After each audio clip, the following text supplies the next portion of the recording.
بسم الله الرحمن الرحيم. عن أبي هريرة رضي الله تعالى عنه قال قال رسول الله صلى الله تعالى عليه وسلم: إذا أحسن أحدكم إسلامه فكل حسنة يعملها تكتب له بعشر أمثالها إلى 700 ضعف.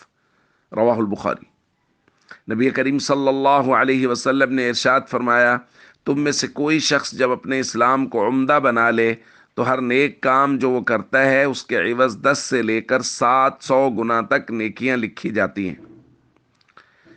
دوستو، ہم بات کر رہے ہیں ایمان اور اسلام کے متعلق، اور اسلام ایسا خوبصورت دین ہے کہ اس کا سب سے پہلا فائدہ اور نتیجہ یہ ظاہر ہوتا ہے کہ حضور نے فرمایا الاسلام یہدم ما کان قبلہ، اسلام اپنے سے پہلے تمام تر گناہوں کو مٹا دیتا ہے۔ اور جیسے جیسے کسی شخص کا اسلام عمدہ اور خوبصورت ہوتا چلا جاتا ہے، اللہ تعالیٰ کی عنایات و مہربانیاں اس پر بڑھتی چلی جاتی ہیں۔ جیسے کہ آج کی روایت میں فرمایا اذا احسن احدکم اسلامہ، جب کوئی شخص اپنے اسلام کو خوبصورت بنا لے۔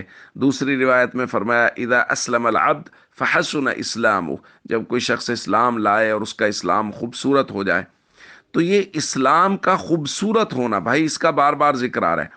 اسلام کے خوبصورت ہونے سے مراد یہ ہے کہ اس کا اسلام اور احکام اسلام نفاق سے اور ریاکاری سے بالکل پاک ہوں، اور اس کے ساتھ ساتھ سب سے اہم بات یہ ہے کہ اس کے احکام اسلام پر عمل پر دوام ہو، یعنی یہ ہمیشہ احکام پر عمل کرتا رہے، جو اوامر ہیں ان کو پورے طریقے سے ادا کرے، جو نواہی ہیں ان سے بچتا رہے، یعنی جن چیزوں سے منع کیا گیا ہے ان سے ہمیشہ رکتا رہے، جن کا حکم دیا گیا ہے ان کو ہمیشہ کرتا رہے اور مستقل کرے۔ اور اگر کبھی کوتاہی ہو جائے، غلطی ہو جائے، کسی جگہ کوئی فرض کوئی رکن چھوٹ جائے تو یہ اس پر ندامت کے ساتھ، شرمندگی کے ساتھ توبہ کرے اور دوبارہ سے نئے عزم کے ساتھ اس کو شروع کرے۔ یہ ہے اسلام کی خوبصورتی۔ ہمیں اپنے اسلام کو خوبصورت بنانے کی کوشش کرنی چاہیے، تمام تر فرائض اور ارکان اسلام کی بھرپور پابندی کرنی چاہیے، اپنے اخلاق کو دن بدن عمدہ بنانے کی کوشش کرتے رہنا چاہیے تاکہ ہمارا اسلام خوبصورت ہو اور ہماری نیکیاں 10 گنا سے لے کے 700 گنا تک بڑھتی چلی جائیں۔